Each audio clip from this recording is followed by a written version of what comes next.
welcome. My name is Chris from ChristopherHole.com. It's Monday, it's podcast time, and we're going to be talking about glycemic index and glycemic load. This is a very common question that I get asked, normally about what foods are good and what foods are bad that are on the glycemic index. Normally, people tend to forget about glycemic load, hence why I'm adding it into this podcast. And we're going to sort of find some common ground between the two, what they both mean. Are there good foods on it? Are there bad foods on it? What are the good foods? What are the bad foods? We're going to sort of talk about those, and then finally we'll go into some of the specific foods and some of their scores and sort of better understand those. But before we get into that, as normal, please come and find me on social media. Come to Facebook, Christopher Hole Training. Come to Twitter at Christopher Hole, or go to Instagram, which again is Christopher Hole. Like and follow on there. It'd be great to have you on there.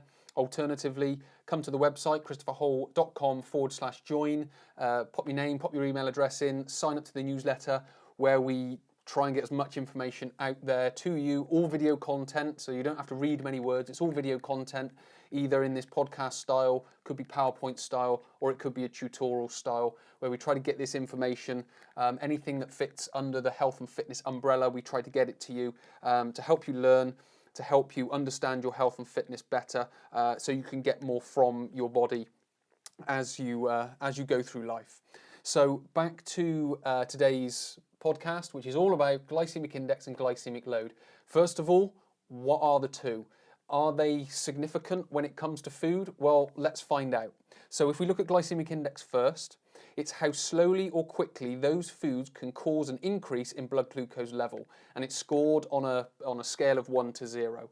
So the quicker it gets in, let's just say the worse it is for you, because sugar getting into the body very quickly creates an insulin spike, and then we get the trough. So we get an energy spike and then we get an energy trough, if that makes sense. So that's where glycemic index tends to go, if you will. But when we bring in glycemic load, it starts to put another perspective on the story, because I get a lot of, in fact, I'll come back to that in a second. We're going to talk about that. I'll just define what glycemic load is. So glycemic load is how much carbohydrate is in each serving. Now on the glycemic load scale, anything 10 or below is low.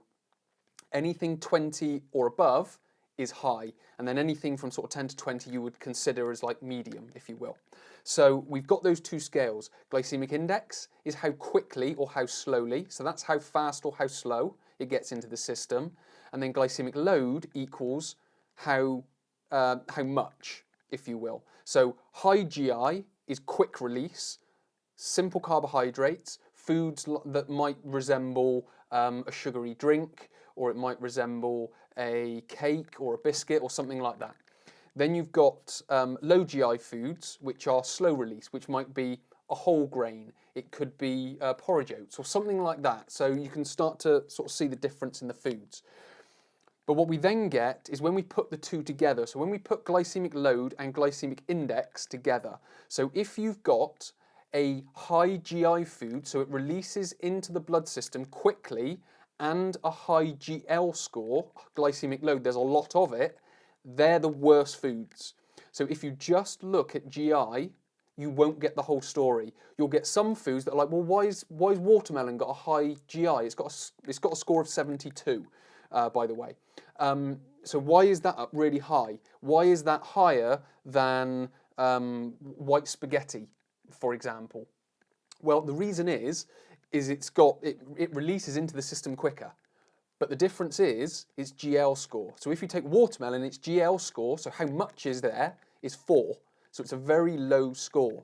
If you then go on to white spaghetti, it's 26. So there's more of it, but it's getting into the system just a little bit slower. Whereas watermelon, it gets in very quickly, but there's very small amounts of it. So it's not going to have that big insulin spike, if you will, or that big glucose spike with a big sort of energy high and then an energy low, because there's just not enough of it to do that. It gets in very quickly, but there's just not enough to do it.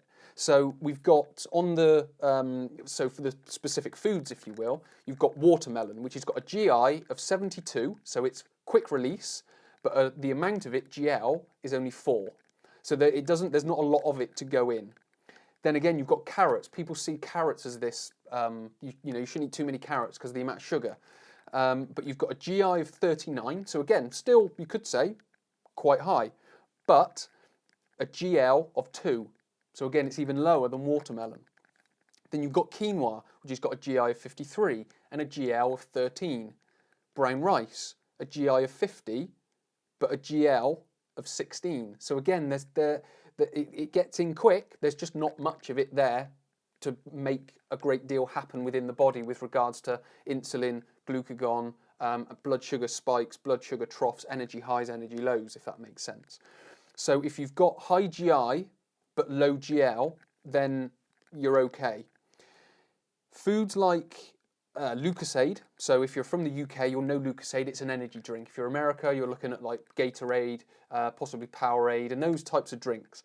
Now that's got a GI of 95. Now bearing in mind, glucose itself on its own is 100. Lucozade is 95. So it's very quick release. You've then got GL is 40. So they consider 20 or above to be high. Now that's double what 20 is, so that's very high. So you've got a lot of glucose going into the system very quickly. So if you're not doing a great deal, i.e. exercise, then you're going to have problems. I still wouldn't recommend it even if you were doing exercise, but you do get a lot of people doing it. So again, that number one, that's not a great food. Then you've got white spaghetti, which has got a GI of 58. So again, starting to become on the high side. But you've also got a GL of 26. So all the white foods, you'll tend to find GIs are higher with a GL that's relatively high as well. White bagels, GI of 72, again, very quick release, and also a GL of 25. So again, both sort of high scores. Now, if you're looking for relatively good GIs and relatively good GLs, so what I would consider the better foods, you would be looking at whole grains. You would be looking at beans and nuts. You would be looking at fruits or certain fruits and vegetables. Now, as I keep talking about diet in all these different podcasts, but as I'm answering questions, if I'm in a workshop and I'm answering questions, if I'm doing a tutorial, if I'm doing like a YouTube video on a PowerPoint, then these are the 4 food groups that we always come back to as to be good. If you listen to my paleo, they're talking about whole foods, fruits, vegetables. If we're talking about just a healthy diet in general, we're talking about whole grains, beans, nuts, fruits, vegetables, drinking lots of water. If we're talking about GL and GI, which is what we're doing now, what are the 4 food groups we've come up with?